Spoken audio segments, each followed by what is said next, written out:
लोगों को हमसे मिलने की तवक्को नहीं और दुनिया की जिंदगी से खुश और उसी पर मुतमईन हो बैठे और हमारी निशानियों से गाफिल हो रही हैं, उनका ठिकाना उन अमाल के सबब जो वो करते हैं दोज़ख है।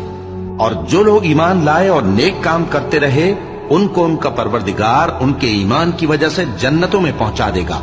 उनके नीचे नेमत के बागों में नहरें बह रही होंगी। जब वो उनमें उनकी नेमतों को देखेंगे तो बेसाख्ता कहेंगे सुबहान अल्लाह, और आपस में उनकी दुआ सलामुन अलैकुम होगी।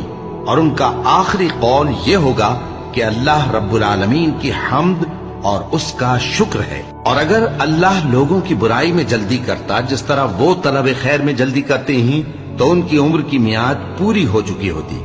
सो जिन लोगों को हमसे मिलने की तवक्को नहीं, उन्हें हम छोड़े रखते हैं कि अपनी सरकशी में बहकते रहें। और जब इंसान को तकलीफ पहुंचती है तो ले